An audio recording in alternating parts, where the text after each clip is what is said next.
नमस्कार, बड़ी खबर में आपका स्वागत है। आपके साथ मैं हूं रीना गौरव। शुरुआत पंजाब की अहम खबर से। आज सिखों के दूसरे गुरु श्री गुरु अंगद देव जी का गुरुता गद्दी दिवस है। इस मौके पर शिरोमणि अकाली दल और कांग्रेस आज खडूर साहिब में अपनी सियासी कॉन्फ्रेंस कर रहे हैं। अकाली दल से जहां मुख्यमंत्री सरदार प्रकाश सिंह बादल लोगों को संबोधित करेंगे, वहीं कांग्रेस के पंडाल में कैप्टन अमरिंदर सिंह मंच संभालेंगे। जबकि आम आदमी पार्टी इस कॉन्फ्रेंस में हिस्सा नहीं ले रही है, लेकिन वहां पर आम आदमी पार्टी के नुमाइंदे जरूर मौजूद रहेंगे और पैम्पलेट्स जो हैं वो बांटे जाएंगे। खास नजर लगातार सियासी कॉन्फ्रेंसेस पर बनी हुई है।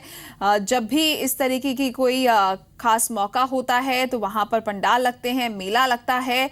और आज जिस तरीके से सिखों के दूसरे गुरु श्री गुरु अंगद देव जी का गुरुता गद्दी दिवस है, तो इस मौके पर शिरोमणि अकाली दल और कांग्रेस जो है वो खडूर साहिब में सियासी कॉन्फ्रेंस करने जा रही है।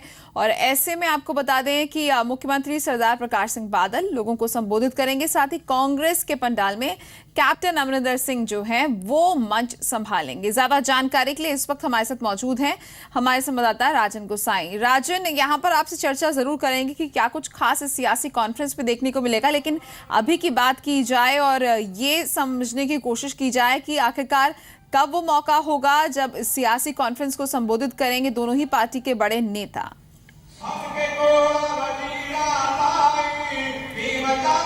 बिल्कुल रीना, आज साहिब श्री गुरु अंगद देव जी का गुरुता गद्दी दिवस है। आज के दिन यहाँ पर धार्मिक जो समागम है वो किया जाएंगे। उसके साथ साथ आज यहाँ पर सियासी कॉन्फ्रेंस जो है वो की जा रही है। अभी इस समय मैं शिरोमणि अकाली दल की सियासी कॉन्फ्रेंस वाले स्थल पर हूँ। यहाँ पर समर्थक जो है वो थोड़ी देर में यहाँ पर पहुंचने शुरू हो जाएंगे।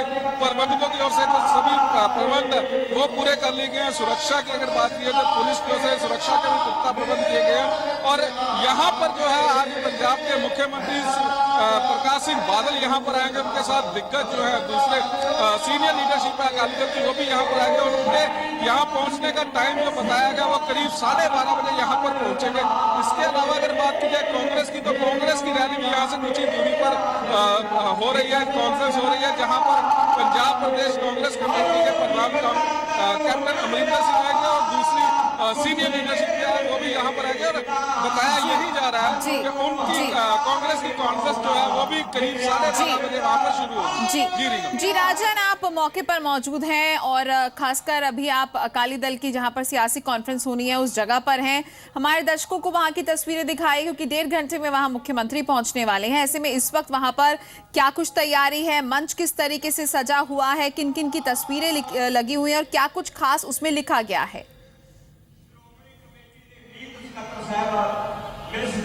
जी बिल्कुल, मैं कैमरामैन से कहूंगा कि वो दिखाए कि अभी जो है मंच पर जो तैयारियां किस तरह की है। जो पोस्टर वहां लगे हुए हैं आप देख सकते हैं साफ तौर पर मुख्यमंत्री प्रकाश सिंह बादल की वहां पर तस्वीर लगाई गई। इसके अलावा यहाँ के सांसद रणजीत सिंह ब्रह्मपुरा की तस्वीर है, उप मुख्यमंत्री सुखबीर बादल की है, विक्रम मजीठिया की, और यहाँ के विधायक रविंदर ब्रह्मपुरा की यहाँ तस्वीर जो है लगाई गई है। अभी ढाडी जत्थे जो है वो यहाँ पर ढाडी वार गा रहे हैं। इसके अलावा अगर बात की जाए तो यहाँ पर समर्थक जो है शिरोमणि अकाली दल के वो धीरे धीरे यहाँ पर जुटना शुरू हो गए हैं। अभी आप देख सकते हैं कि यहाँ पर समर्थक जो है पहुंचना शुरू हो गए हैं। अगर पुलिस प्रबंधों की बात की जाए तो हर एक जो बॉक्स बनाए गए हैं जहाँ पर समर्थकों ने आके बैठना, अकाली समर्थकों ने आना, तो वहां पर पुलिस फोर्स जो है वो भारी गिनती में यहाँ पर तैनात की गई है ताकि किसी तरह की कोई गड़बड़ी यहाँ पर ना हो पाए। और जो बताया जा रहा है करीब 12:30 बजे के आसपास यहाँ पर मुख्यमंत्री जो है प्रकाश सिंह बादल वो यहाँ पर पहुंचेंगे। इसके अलावा विक्रम मजीठिया उनके यहाँ पहुंचने की उम्मीद है। और जो अगर अकाली दल के लीडरों की नेताओं की बात की जाए तो उनका ये दावा है कि यहाँ पर 20 से 25 हजार के उनके समर्थक जो है यहाँ पर पहुंचेंगे और शक्ति प्रदर्शन करने की जो अकाली दल है वो यहाँ पर आज शक्ति प्रदर्शन भी करेंगे। जी, तो अकाली दल जो है शक्ति प्रदर्शन भी कर सकता है। बहुत बहुत शुक्रिया राजन आपका इस तमाम जानकारी के लिए। आप अपनी नजर बनाए रखिएगा। तो मंच पूरा सज चुका है। कुछ ही देर बाद यहाँ पर मुख्यमंत्री पहुंचेंगे और यहाँ मौजूद तमाम जनता को संबोधित भी करेंगे और साथ ही कुछ ही दूरी पर कांग्रेस का मंच भी सज चुका है। वहां पर कैप्टन अमरिंदर पहुंचेंगे और वहां मौजूद तमाम जनता का संबोधन करेंगे। चलिए बढ़ते हैं आगे। जैन मुनि तरुण सागर पर विवादित ट्वीट करने वाले विशाल डडलानी आज चंडीगढ़ पहुंचे। जैन मुनि तरुण सागर से उन्होंने मुलाकात की, अपनी गलती पर माफी मांगी और बोले कि जैन मुनि के कड़वे वचन उन्हें मीठे लगे। जैन मुनि से मुलाकात के दौरान विशाल डडलानी मुंबई से एक नारियल भी लेकर आए जो उन्होंने जैन मुनि को भेंट किया। वहीं जैन मुनि तरुण सागर ने कहा कि मैं नाराज नहीं था, बस जैन समाज के लोगों में आक्रोश था। वो चाहते थे कि विशाल डडलानी मुनि जी से मुलाकात कर माफी मांगे। उन्होंने ये भी कहा कि गलती हर इंसान से होती है। 7 लाख कापी अभी तक इसकी पब्लिश हो चुकी है, 14 भाषा में है। मैं यहाँ पे मुनि जी से माफी मांगने आया हूँ और मैं ये कहने आया हूँ कि मैंने किसी भी धर्म को कभी दिल से ठेस पहुँचाने की बात नहीं है, ना कभी की है। मैं मुनि जी को ये नारियल पूरे श्रद्धा से देता हूँ और मुझे ये लगा कि भूले भटके में मैंने जो छिछोरी बात कर दी है उसकी माफी मुझे जाके जरूर मांगनी चाहिए, तो मैं आया हूँ।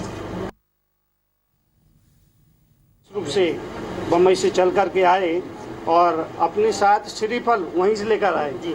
श्रीफल भी वहीं से बम्बई से लेकर के माफ़ी मांगने के लिए श्रीफल समर्पित करने के लिए लाए हैं। तो ये बात जो आज देखने में आ रही है, मुझे लगता है कि विशाल जी के वो संस्कार हैं, माँ बाप के द्वारा दिए गए संस्कार हैं। देखिए, गलती किसी से भी हो सकती है, आपसे हो सकती है, आपसे हो सकती है, आपसे हो सकती है, आपसे हो सकती है, मेरे से भी हो सकती है। गलती होना कोई बहुत बड़ी बात नहीं है, लेकिन गलती होने के बाद आदमी को अपनी गलती का एहसास हो जाए तो ये बड़ी बात है। और एहसास होने के बाद वो माफ़ी मांग लेता है तो उसको माफ़ कर देना चाहिए। पटियाला से सांसद डॉक्टर धर्मवीर गांधी के बोल आम आदमी पार्टी के खिलाफ और तीखे हो गए हैं। सांसद ने आप के दिल्ली टीम को निशाने पर लिया है। कहा कि दिल्ली के लोगों को पंजाबियों पर बैठा दिया गया है। लोकसभा चुनाव का हवाला देते हुए डॉक्टर गांधी ने कहा कि पार्टी की 405 हलकों में जमानत जब्त हो गई थी तो पंजाबियों ने इज्जत बचाई और कहा कि वो हर उस उम्मीदवार की मदद करेंगे जो ईमानदार होगा। साडी पार्टी सीगी, पंजाबियों की पार्टी सीगी। पंजाब ने इन्हां बांह फड़ी है, इन्हां इज्जत रखी है। ये खुद जमानत जब्त करा के बैठे 455 हल्कियां पंजाब ने 4 MP दिते है। पंजाब साडा हैगा, इत्थे सियासी वसात पछाणी पंजाबियों का हक हैगा। दिल्ली के पहाड़ के टट्टूओं का हक नहीं हैगा। ये साडा हक सी पंजाब सियासी वसात पछाण दा, जिहड़ा केजरीवाल ने खोलिया, इस आम आदमी पार्टी ने खोलिया।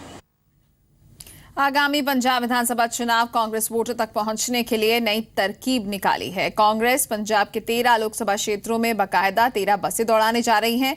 उन बसों में 3 वरिष्ठ कांग्रेसी नेता भी सवार होंगे जो लोगों को कांग्रेस की नीतियों के बारे में जानकारी देंगे। पंजाब में कांग्रेस बस के जरिए लोगों तक पहुंचना चाहती है। बस को नाम दिया गया है पंजाब कांग्रेस एक्सप्रेस, जिसमें पंजाब की जनता को सवारी के तौर पर बिठाकर उन्हें वोटों में तब्दील करना कांग्रेस का मकसद है। कांग्रेस पंजाब के 13 लोकसभा संसदीय क्षेत्रों में 13 बसें दौड़ाने जा रही है। उन बसों पर कांग्रेस की ब्रांडिंग होगी। बाकायदा 3 वरिष्ठ कांग्रेसी नेता हर बस में सवार होंगे जो जोन लेवल पर मीटिंग्स करेंगे और लोगों को कांग्रेस की नीतियों के बारे में जानकारी देंगे और कांग्रेस लाओ पंजाब बचाओ का नारा घर घर तक पहुँचाएंगे। पंजाब कांग्रेस एक्सप्रेस की ये मुहिम 24 सितंबर को शुरू होगी जो 1 नवंबर तक चलेगी। 39 दिनों के इस अभियान में 1404 नुक्कड़ बैठकें की जाएंगी। इसके अलावा सीनियर नेताओं को भी जिम्मेदारियां दी गई हैं। जैसे सुनील जाखड़ को पार्टी का विजन लोगों तक पहुंचाने का जिम्मा दिया गया है। पंजाब कांग्रेस के नेता मनप्रीत बादल कैंसर की समस्या और राज्य की अर्थव्यवस्था के बारे में लोगों से बातचीत करेंगे। 3 लीडरां नूं एक पार्लीमेंट ਦਿੱਤੀ ਗਈ ਹੈ। ਉਹਦੇ ਵਿੱਚ ਉਹ ਜਾ ਕੇ ਜ਼ੋਨ ਲੈਵਲ ਦੀਆਂ ਮੀਟਿੰਗਾਂ ਕਰਨਗੇ ਹਰ ਕੰਸਟੀਚੁਐਂਸੀ ਵਾਈਜ਼ ਤੇ ਇਸ ਸਾਰੇ ਅਭਿਆਨ ਦਾ ਨਾਮ ਰੱਖਿਆ ਗਿਆ ਹੈ ਕਾਂਗਰਸ ਲਿਆਓ पंजाब बचाओ। एक दिन में 4 मीटिंग्स एक जो हमारी टीम है वो करेगी। लगभग हमारा टारगेट है 1404 मीटिंग्स का। ये 24 तारीख को फ्लैग ऑफ होगा। पहला प्रोग्राम 26 तारीख से शुरू होगा, 26 सितंबर, और लास्ट प्रोग्राम जो है वो 1 नवंबर को ड्यू है। साथ ही राहुल गांधी की पंजाब रैली की भी तैयारियां चल रही हैं। तो उनके लिए एक बड़ी रैली प्रस्तावित है शुरुआती। मोस्ट प्रोबेबली हम मोगा में वो रैली करेंगे, प्रस्तावित है, अभी तारीख उनसे आनी है। उधर अकाली दल ऐसे अभियान को सिर्फ कांग्रेस की घबराहट करार दे रहा है और इतिहास का हवाला देते हुए कहा जा रहा है कि जिस सूबे में कांग्रेस 2 बार हार जाती है वहां वापस नहीं आती है। देखो पहले तो इन्हें ना धरिया एक्सप्रैस का मतलब तेज भज भुज के लंघ जाना, कोई काम तो करना नहीं। तेज चीज़ होंगी है जी एक्सप्रैस, कोई गड्डी चले, जहाज चले, कोई बस चले, वो तेज होंगी है, रुकती ही नहीं माड़े स्टेशनों पर। जे तो इन्होंने हवाई गेड़ा कढ़ना पंजाब के विच, फिर तो इन्होंने कोई रोक नहीं सकता। जान पिंडां दे विच जाना चाहिए, पर पिंडां दे विच जे रिस्पॉन्स मिलेगा तां ही कोई गल बनेगी ना। लगता नहीं कि कांग्रेस पार्टी नूं पिंडां दे विच रिस्पॉन्स मिलेगा। खैर कांग्रेस तो बस के जरिए पंजाब की जनता के दिलों में रास्ता बनाना चाहती है और उस रास्ते के पड़ाव में पंजाब के हर वोटर का घर होगा जहां तक कांग्रेस पहुंच करना चाहती है। चंडीगढ़ से जगतार भुल्लर के साथ पंकज कपाही, जी मीडिया, दिल्ली। भारत सरकार की तरफ से बनाई गई काली सूची की वजह से कई सिखों को खासी परेशानी का सामना करना पड़ रहा है। दरअसल इस सूची में नाम के अलावा किसी भी शख्स की कोई और जानकारी नहीं है, जिसकी वजह से लोगों की पहचान करना मुश्किल हो जाता है। भारत सरकार द्वारा बनाई गई काली सूची उन सिखों के लिए सिरदर्द बन गई है जिनके नाम उस लिस्ट में शामिल लोगों से मिलते हैं। असल में काली सूची में सिर्फ नाम है, न पिता का नाम, न पता, न ही कोई और जानकारी। ऐसे ही एक पीड़ित शख्स हैं अमरजीत सिंह, जिन्हें 3 बार दिल्ली एयरपोर्ट से वापस भेज दिया गया। ये हवाला देकर कि उनका नाम काली सूची में है, इसलिए अमरजीत ने पहले पंजाब हरियाणा हाई कोर्ट का और अब दिल्ली हाई कोर्ट का दरवाजा खटखटाया है, जिसमें कोर्ट ने सरकार से जवाब मांगा है। अमरजीत सिंह के केस में इसको 3 बार वापस डिपोर्ट करा गया एयरपोर्ट से। इसने एक पिटीशन लगाई चंडीगढ़ हाई कोर्ट में। चंडीगढ़ हाई कोर्ट में ये कहा कि आप रिप्रेजेंटेशन दे दो। रिप्रेजेंटेशन दिया नवंबर 2015 में। रिप्रेजेंटेशन के बाद कुछ नहीं हुआ तो एक रिमाइंडर दिया गया, उसके बाद भी कुछ नहीं हुआ। तब दिल्ली हाई कोर्ट में हमने पिटीशन लगाया, तो उसमें भी दिल्ली हाई कोर्ट ने यही डायरेक्शन दी है गवर्नमेंट को कि आप विद इन 6 वीक्स इसको डिस्पोज ऑफ करें। इसको बताएं कि ये वो अमरजीत सिंह है या नहीं भी है। हो सकता है आप मिस्टेकन आइडेंटिटी पर चल रहे हैं, नाम सिमिलर है बट ये आदमी वो नहीं है। उधर डीएसजीएमसी का कहना है कि केंद्र सरकार ने काफी नाम काली सूची से हटाए हैं, पर इस मसले के लिए एक कमेटी बनाई जानी चाहिए। साथ ही कांग्रेस ने भी इस मसले के हल की मांग की है।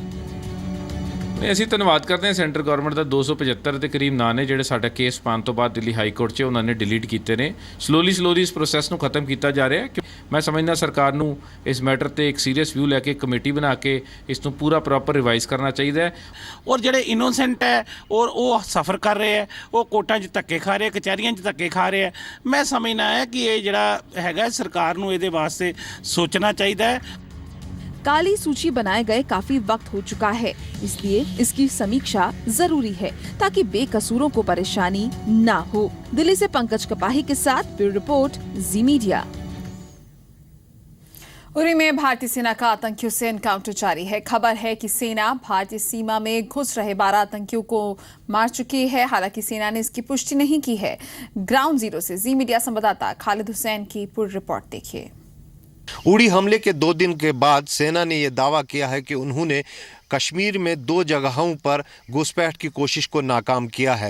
पहली जो इन्फिल्ट्रेशन बिड उन्होंने फाइल की है वो उनके मुताबिक लच्छीपोरा में करीबन 10 से 12 मिलिटेंटों का एक ग्रुप था जिसको इंटरसेप्ट किया गया। सेना ने ये भी कहा है कि वहाँ इस इंटरसेप्शन से पहले एक सीज़ फायर वायलेशन हुई थी, करीबन 20-25 मिनट फायरिंग चली थी दोनों तरफ से, और उसके बाद जब कॉम्बिंग ऑपरेशन शुरू हुआ तो 10 से 12 मिलिटेंटों को वहाँ इंटरसेप्ट किया गया, जिसके बाद एक मुठभेड़ शुरू हुई। हालांकि खबर ये आई थी कि करीबन 10 मिलिटेंटों को वहां मारा गया है, लेकिन अभी तक सेना ने किसी भी मिलिटेंट के मारे जाने की पुष्टि नहीं की है। वहीं अगर हम बात करें कुपवारा की, जहां पर दूसरी इन्फिल्ट्रेशन बिड फाइल की गई थी, वहां पर जो खबर थी सेना की तरफ से वो ये कि 3 से 4 मिलिटेंट वहाँ ट्रैप किए गए थे, लेकिन वहाँ सेना की एक कैजुअल्टी हुई है, एक जवान की वहाँ मौत हुई है। लेकिन अभी वहाँ पर भी जो है ऑपरेशन जारी है। दोनों जगहों पर जो सेना के प्रवक्ता के मुताबिक इस वक्त सर्च और कॉम्बिंग ऑपरेशन जारी है, लेकिन फायर फाइट स्टॉप हुई है।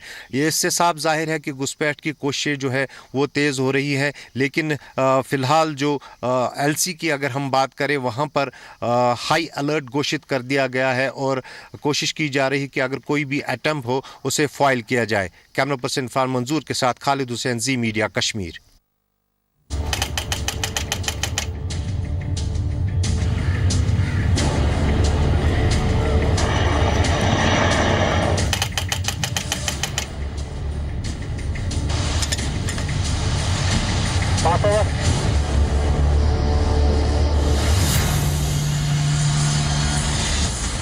उरी में हुए आतंकी हमले का सेना ने पहला बदला ले लिया है।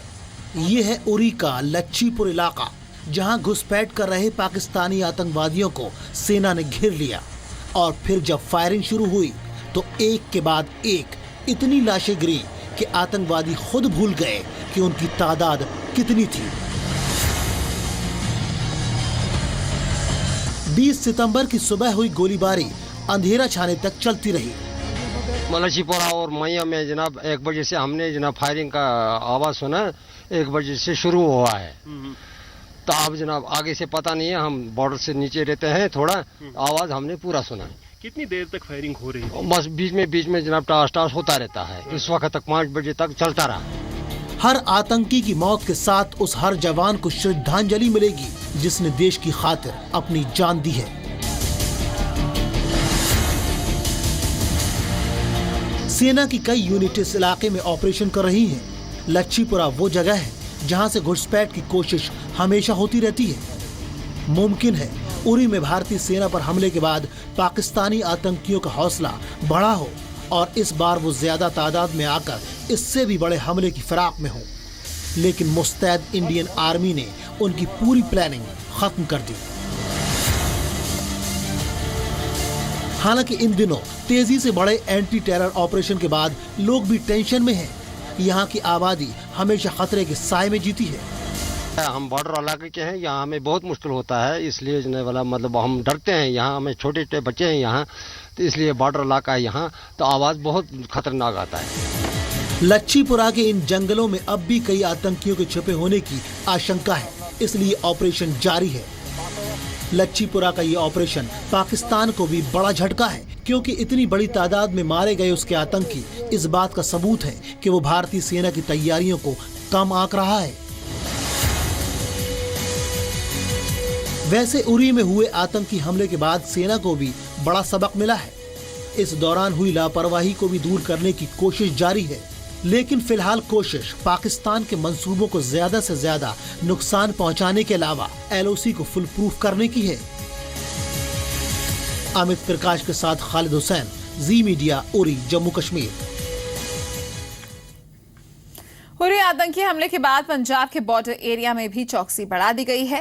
BSF की एक अतिरिक्त बटालियन तैनात की गई है। साथ ही अब टूटी हुई फेंसिंग को भी दुरुस्त किया जा रहा है।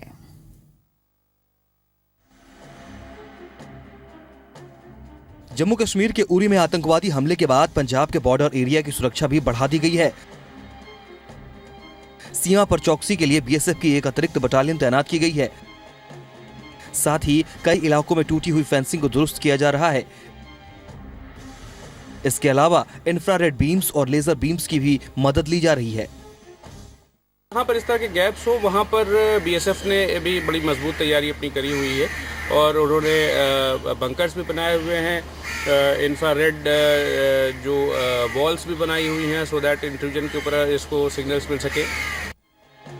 पठानकोट और गुरदासपुर के बॉर्डर एरिया का जायजा लेने के बाद IG counter intelligence MF Farooqui ने दावा किया है कि पंजाब पुलिस और सेना बेहतरीन तालमेल के साथ काम कर रही है ताकि किसी भी सूरत में आतंकवादियों को पंजाब में दाखिल होने से रोका जा सके।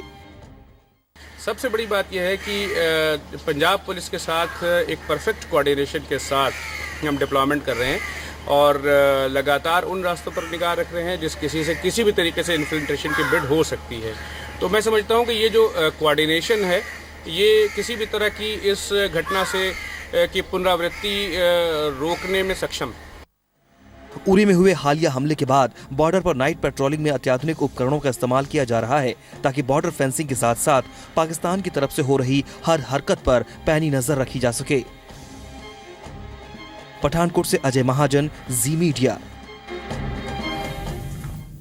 चंडीगढ़ में डेंगू के साथ साथ चिकनगुनिया के मामलों में बढ़ोतरी हो रही है। डेंगू के मामले 98 से 149 तक पहुंच गए हैं। वहीं चिकनगुनिया के मामले भी 1 से 6 हुए हैं। स्वास्थ्य विभाग का दावा है कि डेंगू और चिकनगुनिया के मामलों में पिछले साल के मुकाबले खासी कमी आई है। चंडीगढ़ यूटी प्रशासन का दावा है कि डेंगू और चिकनगुनिया से निपटने के लिए पूरी कोशिशें की जा रही हैं, लेकिन डेंगू और चिकनगुनिया के मामलों में हर दिन बढ़ोतरी हो रही है। चंडीगढ़ में हुए 961 टेस्टों में यूटी के 149 मामले हैं।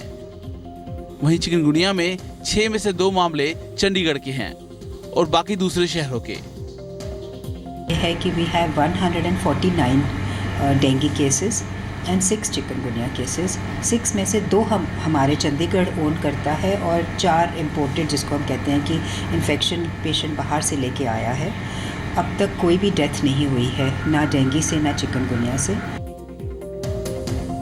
डॉक्टर वनीता गुप्ता का कहना है कि डेंगू और चिकनगुनिया से निपटने के लिए विभाग ने पुख्ता बंदोबस्त कर रखे हैं और अब मरीजों की गिनती बढ़ते देख पीजीआई के साथ ही सेक्टर 16 और 32 के सरकारी अस्पतालों में भी मुफ्त टेस्टिंग की सुविधा शुरू कर दी है। तो मच्छर को कंट्रोल करना बहुत ज़रूरी है। मच्छर को कैसे कंट्रोल करेंगे? जो मच्छर है उसको हम भगाएं, मारें। एक तो ये हो गया। जो मच्छर का बेबी है, जो लार्वा है, जो एग्स हैं, उनको होने से रोकें। तो जो एग्स हैं, जिस पानी में वो एग्स छोड़ता है मच्छर, वहाँ हम पानी ही ना होने दें। तो ये फ्रेश वाटर की डिजीज़ेज़ हैं, डेंगू और चिकनगुनिया। यानी कि ये मच्छर फ्रेश वाटर में पनपता है, उसके लार्वा फ्रेश वाटर में पनपते हैं। टायर कोई भी पड़ा, मतलब कोई भी कंटेनर, चाहे वो एक कुप्पी सी ही है, चाहे वो नारियल का छिलका ही है, तो उसमें पानी नहीं हो।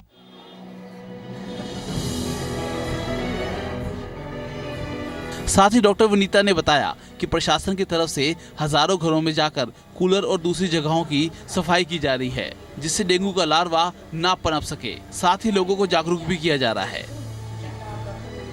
दुनिया का टेस्ट अब तक केवल पीजीआई में था, अब आज से 32 सेक्टर के हॉस्पिटल में भी शुरू हो गया है जी।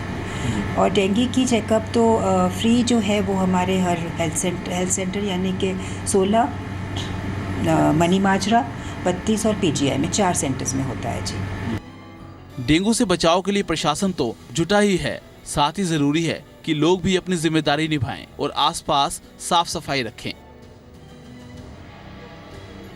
चंडीगढ़ में डेंगू के साथ साथ चिकनगुनिया भी पैर पसार रहा है। हालांकि चंडीगढ़ प्रशासन का कहना है कि वो पूरी तरह से सतर्क हैं।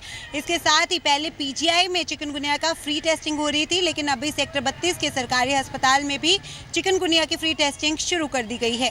कैमरामैन अश्विनी के साथ नितिका महेश्वरी, ज़ी मीडिया, चंडीगढ़।